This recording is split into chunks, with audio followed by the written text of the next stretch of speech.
Good morning everyone. Current affairs through MCQ की series में 1 जून के करंट अफेयर्स हम कवर करने वाले हैं। This is brief introduction about me. My name is Prince Luthra और इंडिया रैंक 577। और ये जो एमसीक्यूज हैं आप टेस्ट सीरीज के थ्रू भी इन्हें प्रैक्टिस कर सकते हैं। नीचे डिस्क्रिप्शन में लिंक दिया हुआ है, वहाँ पे आपको फ्री मॉक टेस्ट मिल जाएगा आफ्टर रजिस्ट्रेशन। और नेट मॉक में भी चाहें तो एप्लीकेशन के ऊपर इन एमसीक्यूज को मल्टीपल टाइम प्रैक्टिस कर सकते हैं। जो मार्किंग स्कीम है हमारी वो कुछ इस तरीके से रहेगी। अगर 8 to 10 एमसीक्यूज आपके करेक्ट होते हैं तो एक्सीलेंट परफॉर्मेंस माना जाता है। 6 से 7 एमसीक्यूज ठीक होते हैं तो गुड परफॉर्मेंस माना जाता है। और ये आपका सेफ जोन माना जाता है क्योंकि यहाँ पे आप more than equal to 60% score कर रहे हो। नीचे का जो ब्रैकेट होता है इसे डेंजर जोन कहते हैं। तो कोशिश आपको करनी है कि अपर ब्रैकेट्स में स्कोर करने की। अगर नीचे भी स्कोर आते हैं देन विल सी कि उसे इंप्रूव कैसे करना है। चलते हैं फर्स्ट क्वेश्चन के ऊपर। पहला क्वेश्चन जो है वो पूछ रहा है, centre for international climate and environmental research is a climate research institute of which country. तो centre for international climate and environmental research जो है वो किस कंट्री का क्लाइमेट रिसर्च इंस्टीट्यूट है। सोचिए क्या आंसर है इसका। स्वीडन हो सकता है, इटली हो सकता है, फ्रांस और नॉर्वे। फिर देखेंगे कि न्यूज़ में क्यों था ये और कहाँ पे ये लोकेट करता है। चलिए देखिए, centre for international climate and environmental research, इसको शॉर्ट में कहते हैं सिसेरो। ये एक नेशनल रोल प्ले करता है और बेसिकली इसका एक नेशनल रोल है प्रमोट करना किस चीज़ को। क्लाइमेट चेंज अगर इंटरनेशनल लेवल पे हो रहा है तो उसको रिकग्नाइज करके उसको कम्युनिकेट करना। यहाँ पे रिसेंटली सिसेरो ने क्या कहा है कि कोविड-19 की वजह से जो इफेक्ट ऑफ कार्बन एमिशन है वो इसने मेजर किया है और वेरियस कंट्रीज़ के साथ ये इन्फॉर्मेशन जो है वो शेयर करी है। क्योंकि हमने देखा है कोविड-19 की वजह से जो इसका इफेक्ट पड़ा है कोविड-19 का कार्बन एमिशन के ऊपर, जो हमारा एमिशन है वो कुछ हद तक कम हुआ है। ठीक है, तो ये जो डेटा है वो इस पर्टिकुलर इंस्टीट्यूट ने शेयर किया है। कहाँ पे लोकेट करता है? So it is located in Norway. D is the correct answer. चलते हैं नेक्स्ट क्वेश्चन के ऊपर। सेकंड क्वेश्चन को देखते हैं। The national portal and digital repository for Indian museum comes under. तो ये पर्टिकुलर जो पोर्टल है ये किसके अंडर में आता है ये पूछा गया है। तो यहाँ पे 4 ऑप्शन दिए गए हैं, department of post, ministry of culture, department of science and technology, none of the above. तो national portal on digital repository for Indian museum ये किसके अंडर में आता है ये आपको बताना है। सोचिए क्या आंसर होगा, फिर डिस्कस करते हैं। काफ़ी कॉमन सेंसिकल क्वेश्चन है, ईजी टू आंसर है। चलिए, रिसेंटली जो है इस पर्टिकुलर जो नेशनल पोर्टल है इसने क्या किया है, national portal and digital repository for Indian museum ये स्टार्ट किया गया है मिनिस्ट्री ऑफ कल्चर के द्वारा, ताकि जो म्यूजियम में जो कलेक्शंस होती हैं उसको किसी तरीके से डिजिटाइज किया जा सके। तो digitisation of the collection of the museum के लिए ये पर्टिकुलर जो पोर्टल है ये लॉन्च किया गया है, national portal and digital repository by ministry of culture. तो यहाँ पे ये आएगा किसके अंडर में? B is the correct answer. वैसे नाम से भी अगर आपको देखें तो म्यूजियम आ रहे हैं वहाँ पर, तो कहीं ना कहीं ये मिनिस्ट्री ऑफ कल्चर से ही रिलेट करता होगा। So B is the correct answer. मैंने कहा था आपको कॉमन सेंसिकल सा क्वेश्चन है। चलते हैं नेक्स्ट क्वेश्चन के ऊपर। नेक्स्ट क्वेश्चन जो है वो पूछ रहा है, which of the following country और कंट्रीज इज और आर कॉल्ड बाल्टिक कंट्रीज। तो इसमें से कौन सी ऐसी कंट्रीज हैं जिसको बाल्टिक कंट्रीज कहा जाता है? एस्टोनिया ऑप्शन में है, लातविया ऑप्शन में है, पोलैंड ऑप्शन में है, स्वीडन ऑप्शन में है। सोचिए क्या आंसर होगा, फिर डिस्कस करते हैं। चलिए देखिए, जो बाल्टिक कंट्रीज हैं इनकी परफॉर्मेंस अच्छी रही है। परफॉर्मेंस किस एरिया में हम बात कर रहे हैं? कोविड-19 को काउंटर करने के लिए। इसीलिए रिसेंटली बाल्टिक कंट्रीज ने क्या कहा है कि जो ट्रैवल है वो दोबारा से स्टार्ट करने की बात करी है। ये ट्रैवल फ्रीली प्रोवाइड कर रहे हैं, रेल, एयर और sea, without quarantine measure. Quarantine measures के बिना आप लोग जो है रेलवे से, एयर से और सी रूट से ट्रैवल कर पाएंगे। मतलब ये जो ट्रैवल प्रोसेस स्टार्ट किया गया है ये इन बाल्टिक कंट्रीज के अंदर किया गया है। तो कौन कौन सी ऐसी बाल्टिक कंट्रीज है जिसने कहा है कि अभी रेलवे से, एयरवे से और सी रूट से फ्रीली ट्रैवल किया जा सकता है? तो यहाँ पे एस्टोनिया, लातविया और तीसरी कंट्री थी लिथुआनिया। ये बाल्टिक कंट्रीज हैं। पोलैंड और Sweden they are not Baltic countries. तो यहाँ पे जो आंसर हमारा होगा वो क्या होगा? डी। पहली जो 2 कंट्रीज हैं वो बाल्टिक कंट्रीज हैं। स्वीडन और पोलैंड जो है वो बाल्टिक कंट्रीज यहाँ पर नहीं है। न्यूज़ में क्यों थी? क्योंकि अभी बाल्टिक कंट्रीज ने कुछ रिलैक्सेशन दी है ट्रैवल के मामले में। चलते हैं नेक्स्ट क्वेश्चन पे। फिर हम इन बाल्टिक कंट्रीज को मैप के ऊपर भी देखेंगे, बट उससे पहले एक क्वेश्चन जो है वो डिस्कस कर लेते हैं जो कि मिलता जुलता है यहाँ पर। और क्वेश्चन क्या पूछ रहा है, which of the following Baltic country touch the border of Russia. तो कौन कौन सी बाल्टिक कंट्रीज ऐसी हैं जो कि रशिया के बॉर्डर को टच करती हैं? तो एस्टोनिया है, लातविया है, लिथुआनिया है। सोचिए रशिया के बॉर्डर को कौन कौन सी कंट्रीज इनमें से टच करती है। चलिए देखिए, ये बाल्टिक कंट्रीज हैं एस्टोनिया, लातविया, लिथुआनिया। तो ये जो है रशिया के बॉर्डर को टच कर रही है। लातविया भी यहाँ पे टच कर रही है, लिथुआनिया टच नहीं कर रही है, बट यहाँ पे भी रशिया का एक छोटा सा पोर्शन है, इसको जो लिथुआनिया है वो टच करी। तो तीनों ही कंट्रीज ऐसी हैं जो कि बाल्टिक कंट्रीज हैं और रशिया के बॉर्डर को टच करती है। सो सी हमारा यहाँ पे करेक्ट आंसर हो जाएगा। ये बाल्टिक कंट्रीज की जो लोकेशन है वो आपको पता होनी चाहिए। चलते हैं नेक्स्ट क्वेश्चन के ऊपर। नेक्स्ट क्वेश्चन बात करते हैं व्हाट इज सिंडेमिक। सिंडेमिक क्या है? When two or more epidemics interact synergistically to produce an increase burden of disease in a population. जब दो या दो से ज़्यादा एपिडेमिक्स क्या होते हैं, पेंडेमिक्स क्या होते हैं, एंडेमिक्स क्या होते हैं, वो हम ऑलरेडी डिस्कस कर चुके हैं पिछले वीडियोज़ में, तो आपको इसका मतलब पता होना चाहिए। जब दो या दो से ज़्यादा जो एपिडेमिक्स होते हैं वो इंटरैक्ट करते हैं और किसी न किसी तरीके से डिसीज बर्डन को इंक्रीज कर देते हैं, उसे सिंडेमिक कहते हैं। हो सकता है when a new disease for which people do not have immunity spreads around the world beyond expectation. जब कोई एक ऐसी डिसीज जिसके लिए इम्यूनिटी अवेलेबल नहीं है, जैसे कोविड-19 आया तो इसके लिए इम्यूनिटी अवेलेबल नहीं थी, ये जब फैलना शुरू करती है, इस सिचुएशन को सिंडेमिक कहते हैं। हो सकता है a large outbreak one that spreads among population और रीजन। एक ऐसा आउटब्रेक जो कि पॉपुलेशन, एक पर्टिकुलर रीजन की पॉपुलेशन के अंदर फैल जाता है, उसे सिंडेमिक कहते हैं। फोर्थ, व्हेन द प्रेजेंस और usual prevalence of its infectious agent is constant with in a given geographical area और पॉपुलेशन ग्रुप। जो इसमें बेसिकली बात करी गई है कि इन्फेक्शियस एजेंट जो होता है जिसकी वजह से बीमारी फैलती है, उसकी जो पोजीशन है, उसकी जो प्रेवलेंस है वो कांस्टेंट रहती है एक पर्टिकुलर जोग्राफिकल एरिया में, एक पर्टिकुलर पॉपुलेशन में, उस सिचुएशन को सिंडेमिक कहते हैं। ये भी हो सकता है। सोचिए क्या है, इस तरीके के क्वेश्चन यूपीएससी में काफ़ी पूछ ले जाते हैं कि आपको मीनिंग पता है किसी पर्टिकुलर टर्म का जो न्यूज़पेपर में अपीयर हुई है या नहीं। सोचिए क्या आंसर होगा, फिर डिस्कस करते हैं। चलिए देखिए, सिन से ही आपको पता चल जाना चाहिए, क्योंकि यहाँ पे सिन वर्ड से पता चल जाता है कि कहीं ना कहीं दो या दो से ज़्यादा चीज़ें जो हैं वो सिंक्रोनाइजेशन में। तो ऑफकोर्स जब दो या दो से ज़्यादा एपिडेमिक्स जो हैं वो एक तरीके से किसी भी प्रॉब्लम को इंक्रीज कर देते हैं और उसकी वजह से डिसीज बर्डन जो है वो इंक्रीज हो जाता है पॉपुलेशन के ऊपर, उस सिचुएशन को सिंडेमिक कहते हैं। तो यहाँ पे हमारा जो आंसर होगा वो ए हो जाएगा, ध्यान रखिएगा। चलते हैं नेक्स्ट क्वेश्चन के ऊपर, विच इज क्वेश्चन नंबर 6, जो कि हाइड्रो इलेक्ट्रिकल प्रोजेक्ट इटालियन की बात कर रहा है। तो एटलिन जो है, एटलिन हाइड्रो इलेक्ट्रिक प्रोजेक्ट के बारे में 3 स्टेटमेंट्स दी गई हैं और आपको बताना है कौन सी स्टेटमेंट करेक्ट है, कौन सा कथन सही है। पहली स्टेटमेंट कहती है the project is based on the river Brahmaputra. तो ये जो इटालियन प्रोजेक्ट है ये किसके ऊपर है? ये ब्रह्मपुत्र रिवर के ऊपर बनाया गया। हो सकता है Brahmaputra is a tributary of Dibang. Brahmaputra जो है वो दिबांग की ट्रिब्यूटरी है, ये भी हो सकता है। It is located in Arunachal Pradesh, ये अरुणाचल प्रदेश में लोकेट करती है। सोचिए इटालियन हाइड्रो इलेक्ट्रिक प्रोजेक्ट के बारे में आपने डेफिनेटली न्यूज़ में सुना होगा, न्यूज़पेपर में पढ़ा होगा इसके बारे में। सोचिए क्या आंसर होगा।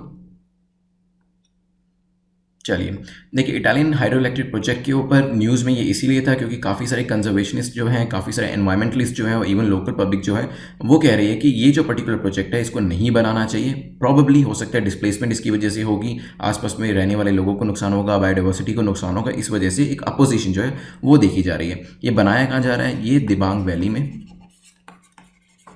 जो कि अरुणाचल प्रदेश में दिबांग रिवर के ऊपर बनाया जा रहा है। ठीक है, so project is not on the river Brahmaputra, ये दिबांग रिवर पर बनाया जा रहा है and Dibang is a tributary of Brahmaputra, not the other way around. तो ब्रह्मपुत्र दिबांग की ट्रिब्यूटरी नहीं है, दिबांग ब्रह्मपुत्र की ट्रिब्यूटरी है। और मैंने आपको बता ही दिया कि ये दिबांग वैली में बनाया जा रहा है, जो कि कहाँ पे? अरुणाचल प्रदेश के अंदर। तो it is located in Arunachal Pradesh, तो ये स्टेटमेंट ठीक है। दिबांग ट्रिब्यूटरी है किसकी? ब्रह्मपुत्र की, जो कि फ्लोज थ्रू कहाँ करती है? अरुणाचल प्रदेश और असम से निकलती हुई जाती है। तो अरुणाचल प्रदेश और नीचे जो असम है, इन दोनों से निकलती हुई ये रिवर जाती है। हमारा यहाँ पे आंसर होगा बी, क्योंकि सिर्फ तीसरी स्टेटमेंट जो है वो करेक्ट है, बाकी दोनों गलत है। चलते हैं नेक्स्ट क्वेश्चन के ऊपर, which is question number 7। Question number 7 बात कर रहा है which of the following countries have trans Tasman travel arrangement between them. तो ट्रांस टास्मैन ट्रैवल अरेंजमेंट किन किन कंट्रीज के बीच में है? न्यूज़ में था ये रिसेंटली, क्यों था वो भी डिस्कस करेंगे। क्या ये ऑस्ट्रेलिया न्यूजीलैंड के बीच में है, चाइना जापान के बीच में है, ऑस्ट्रेलिया इंडिया के बीच में, या मेडागास्कर साउथ अफ्रीका के बीच में है? सोचिए क्या आंसर होगा। अगर आपको टैस्मैन सी की लोकेशन पता है तो इसको आंसर करना आपके लिए बहुत आसान हो जाएगा। इसलिए कहते हैं कि जो मैप्स हैं उसको आपको ज़रूर करना है। अगर एक एक चीज़ आपको नहीं भी याद होगी, कहीं ना कहीं गेस करके आप कुछ क्वेश्चंस को ठीक कर पाएंगे। तो अपने रूम में मैप जरूर लगाइएगा और उसको रोज़ 5 से 10 मिनट देखिएगा जरूर। यहाँ पे क्वेश्चन का आंसर सोचिए, फिर डिस्कस करते हैं। चलिए मैप पे देखते हैं एक बार। ये आपका टैस्मैन सी है, ये आपका ऑस्ट्रेलिया है, ये आपका न्यूजीलैंड है। और ये करने की क्या कोशिश करी जा रही है? न्यूजीलैंड और ऑस्ट्रेलिया के बीच में एक ट्रैवल बबल बनाने की कोशिश करी जा रही है। जैसे अभी हमने पीछे देखा था जिसमें कौन सी कंट्रीज थी? बाल्टिक कंट्रीज जो थी, वो तीनों कंट्रीज एक ट्रैवल बबल बनाने की कोशिश कर रही थी, ताकि तीनों कंट्रीज में जो लोग हैं एक दूसरे के यहाँ पर आ जा सकें। किसके थ्रू? एयरवेज के थ्रू, सी रूट के थ्रू और रोडवेज के थ्रू। यहाँ पर भी एक ट्रैवल बबल जो है वो बनाने की कोशिश करी जा रही है न्यूजीलैंड और ऑस्ट्रेलिया के बीच में। तो यहाँ पे जो ट्रांस टैस्मैन ट्रैवल अरेंजमेंट है ये किसके बीच में हो रहा है? ऑस्ट्रेलिया न्यूजीलैंड के बीच में। इसमें क्या होगा? फ्री मूवमेंट होगी लोगों की, न्यूजीलैंड से ऑस्ट्रेलिया में, ऑस्ट्रेलिया से न्यूजीलैंड में। कुछ ही रिस्ट्रिक्शंस का सामना उनको करना पड़ेगा एक दूसरी कंट्रीज में ट्रैवल करने के लिए, और वो भी किस वजह से? एज लॉन्ग एज ये कोविड-19 का इशू है तब तक ही उनको ये देखना पड़ेगा, अदरवाइज ये जो चीज़ें फिर से नॉर्मलाइज हो जाएंगी। तो एक जो आप कह सकते हैं कि ट्रैवल बबल है वो दोनों कंट्रीज़ के बीच में बनाने की कोशिश करी जा रही है। इसी वजह से इस अरेंजमेंट को न्यूज़ में हमने पढ़ा था, तो ये ध्यान रखिएगा, मैप को ज़रूर देख लीजिएगा। चलते हैं नेक्स्ट क्वेश्चन के ऊपर। नेक्स्ट क्वेश्चन जो हमारा है क्वेश्चन नंबर 8 है माउंट हैरियट नेशनल पार्क के बारे में पूछा गया कि माउंट हैरियट नेशनल पार्क कहाँ पे लोकेट करता है। 4 ऑप्शन आपको दिए गए हैं। कौन कौन से ऑप्शन है? लक्षद्वीप है, अंडमान निकोबार है, केरला है, गोवा है, सोची। चलिए, तो ये कहाँ पे लोकेट करता है? हमारा आंसर है यहाँ पे बी, अंडमान निकोबार में, more precisely south of Andaman Nicobar में ये पीक जो है वो लोकेट करती है। और अगर ऊंचाई की बात करी जाए तो this is the third highest peak. पहली कौन सी है? पहली है आपकी सैडल पीक, सेकंड आपकी है माउंट थुलियर और थर्ड आपकी है हैरियट नेशनल पार्क। तो माउंट हैरियट नेशनल पार्क जो है वो तीसरे नंबर पे आता है अगर हम यहाँ पे किस चीज़ की बात करते हैं? हाईएस्ट पीक्स की बात करते हैं। जो पूरा का पूरा एवरग्रीन फॉरेस्ट है वो यहाँ पे मिलता है आपको। इसके अलावा और फ्लोरा फोना की बात करी जाए तो यहाँ पे वाइल्ड पिग्स आपको मिल जाएंगे, सोल्ट वाटर क्रोकोडाइल मिल जाएंगे, बटरफ्लाइज मिल जाएंगी और इवन पाम ट्रीज जो हैं वो भी यहाँ पर मिल जाएंगे। तो लोकेशन जो है काफ़ी इंपॉर्टेंट है। Mount Harriet National park news में था तो इस वजह से पूछा कि कहाँ पे लोकेट करता है? अंडमान निकोबार के साउथ में ये लोकेट करता है। चलते हैं नेक्स्ट क्वेश्चन के ऊपर which is question number 9। Super earth planet के बारे में यहाँ पे 3 स्टेटमेंट्स दी गई हैं। पूछा गया कि इनमें से कौन सी स्टेटमेंट करेक्ट है सुपर अर्थ प्लैनेट के बारे में। पहली कहती है it is discovered using the gravitational microlensing technique. तो ग्रेविटेशनल माइक्रो लेंसिंग टेक्निक को यूज करके इसको डिस्कवर किया गया है, हो सकता है। The host star of the super earth system has about 10% of the mass of the sun. तो जो इसका होस्ट स्टार है किसका? सुपर अर्थ सिस्टम का, उसका जो मास है कितना है? 10% ऑफ द सन। ये भी हो सकता है। The planet is expected to have a mass between the earth mass and that of Neptune. ये जो प्लैनेट है इसका मास कितना है? कहीं ना कहीं अर्थ का जितना मास है और नेपच्यून का जितना मास है उसके कहीं ना कहीं बीच में है, हो सकता है। सोचिए क्या आंसर होगा, फिर डिस्कस करते हैं। चलिए, रिसेंटली साइंटिस्ट ने डिस्कवर किया है किसको? सुपर अर्थ प्लैनेट को। It is among only a handful of extra solar planets जो कि डिटेक्ट किए गए हैं। कहाँ पे? जिसका साइज और ऑर्बिट्स जो कि बिल्कुल अर्थ के जैसा है। तो अर्थ के जैसा साइज और अर्थ के जैसा ऑर्बिट बहुत ही कम ऐसे आप कह सकते हैं एक्स्ट्रा सोलर प्लैनेट्स हैं उनका है, and this is one of such planets. तो यहाँ पे इसी वजह से प्रॉबेबली इसे सुपर अर्थ प्लैनेट भी कहते हैं। अगर बात करी जाए डिस्कवर कैसे किया गया तो इस ग्रेविटेशनल माइक्रो लेंसिंग टेक्निक को यूज़ करके इसको डिस्कवर किया गया है। और इसका जो आप कह सकते हैं इसका जो होस्ट स्टार होगा उसका जो मास है वो सन के मास का कितना होगा? 10% होगा। और इसका खुद का मास कितना होगा? अर्थ का जितना मास है और नेपच्यून का जितना मास है उसके कहीं ना कहीं बीच में। तो यहाँ पे तीसरी स्टेटमेंट भी आपकी ठीक है। आंसर हो जाएगा हमारा डी। आज के लास्ट के क्वेश्चन पे चलते हैं। लास्ट क्वेश्चन पूछ रहा है which of the following statement is और आर करेक्ट। 2 स्टेटमेंट्स दी गई हैं, 1 बाय 1 रीड करेंगे। पहली कहती है जॉनसन लाइन। जॉनसन लाइन कहती है Aksai Chin is part of China. तो जॉनसन लाइन जो है वो कहती है कि जो एक्साई चिन है वो किसका पार्ट है? चाइना का पार्ट है, हो सकता है। मैकडोनल्ड लाइन, मैकडोनल्ड लाइन क्या कहती है? Aksai Chin is part of India. Aksai Chin जो है वो इंडिया का पार्ट है, ये भी हो सकता है। सोचिए क्या आंसर होगा, फिर डिस्कस करते हैं। चलिए, अभी कुछ दिन से जो इंडिया चाइना के बीच में बॉर्डर डिस्प्यूट की जो खबरें हैं वो हमें न्यूज़पेपर में एवरीडे बेसिस पे पढ़ने को मिल रही हैं। इसके अलावा हुआ क्या है, रिसेंटली जो चाइनीज़ मीडिया है उसने ये कहा है कि इंडिया जो है वो गलवान वैली जो कि अक्साई चीन में फॉल करती है वहाँ पर डिफेंस एस्टैब्लिशमेंट्स जो है अपनी बना रहा है। ऐसी न्यूज़ जो है वो चाइनीज़ मीडिया ने दी है। अब बात करते हैं इन लाइन्स की। देखिए, जॉनसन्स लाइन जो थी ये 1865 में आई थी और इसके हिसाब से जो अक्साई चीन है वो इंडिया की साइड है, मतलब वो लद्दाख रीजन में पड़ता है, तो वो इंडिया का पार्ट माना जाएगा। लेकिन 1893 में मैकडोनल्ड्स लाइन आई, ठीक है। इसके हिसाब से जो अक्साई चीन है वो चाइना का पार्ट है। अब इंडिया जो है वो इसको नहीं मानता है। पहले आपकी जॉनसन लाइन आई है तो इंडिया इसी को सपोर्ट करता है और उस हिसाब से अक्साई चीन जो है वो इंडिया का पार्ट होता है। चाइना जो है वो मैकडोनल्ड्स लाइन को मानता है और उस हिसाब से जो अक्साई चीन है वो चाइना का पार्ट है। तो यहाँ पे हमारी दोनों ही स्टेटमेंट गलत हो जाती है। अक्साई चीन जो है वो एक बार देख लेते हैं कौन सा रीजन है, तो दिस इज़ द रीजन जो कि चाइना ने ऑक्यूपाई किया हुआ है और यहाँ पे जो परसेप्शन है बाउंड्री की वो इंडिया और चाइना की दोनों की अलग अलग है। न्यूज़ में क्यों था? गालवान वैली की वजह से, वो भी मैंने बताया आपको। तो यहाँ पे हमारे 10 क्वेश्चंस कंप्लीट होते हैं। विद इन 2 मिनट्स में हम रिवाइज करेंगे इसे।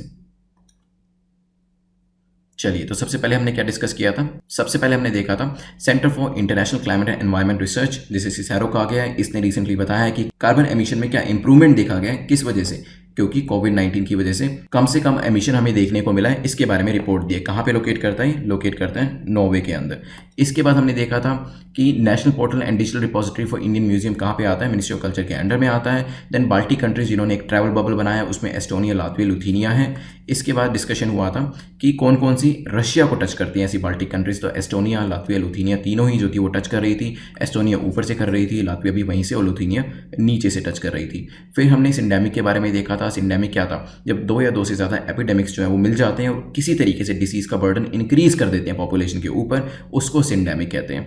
नेक्स्ट हमने देखा था इटालियन हाइड्रो इलेक्ट्रिक प्रोजेक्ट के बारे में। ये प्रोजेक्ट जो है किस पे बेस्ड है, ये दिबांग रिवर पे है। Dibang is tributary of Brahmaputra, ये भी देखा था दिबांग वैली में बनाया जा रहा है अरुणाचल प्रदेश के अंदर। काफ़ी यहाँ पे आप कह सकते हैं कंजर्वेशनिस्ट जो है, farmer members of national board for wild life, वो इसको हटाने की बात कर रहे हैं। वो कह रहे हैं कि किसी ना किसी तरीके से इसको कैंसिल कर दिया जाए, अदरवाइज बायोडाइवर्सिटी पे बहुत नेगेटिव इंपैक्ट जो है वो देखने को मिलेगा।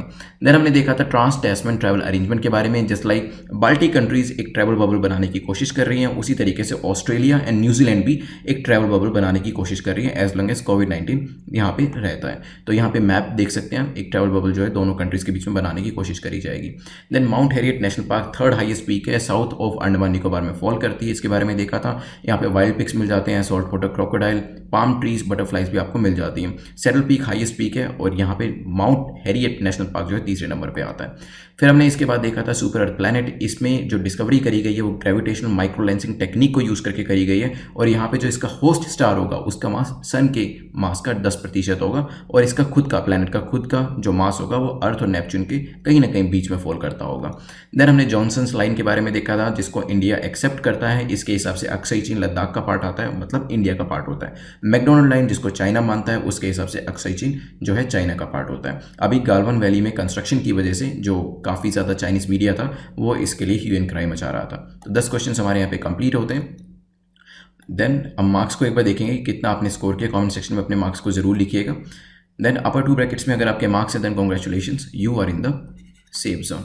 नीचे के ब्रैकेट में अगर मार्क्स है then of course I will say कि आप जो नोट्स बना रहे हैं, नहीं बना रहे तो नोट्स ज़रूर बनाइए और उसे रिवाइज ज़रूर करिए, और देखिए पैटर्न को अपने कि गलतियाँ किस वजह से हो रही हैं। ज्योग्राफी के क्वेश्चन में ज़्यादा गलतियाँ हो रही हैं, पॉलिटी के क्वेश्चन में ज़्यादा गलतियाँ हो रही हैं, क्या ऐसी चीज़ है, क्या आप मिस कर रहे हैं जिसकी वजह से आपकी मिस्टेक्स हो रही हैं। देन आप वेरियस प्लेलिस्ट को ट्राई कर सकते हैं। कोई भी डाउट है तो टेलीग्राम पर मुझसे पूछ सकते हैं। You can subscribe this channel, bell icon को प्रेस कर दीजिएगा ताकि नोटिफिकेशंस मिलते रहें आपको। Thanks for watching, have a nice day.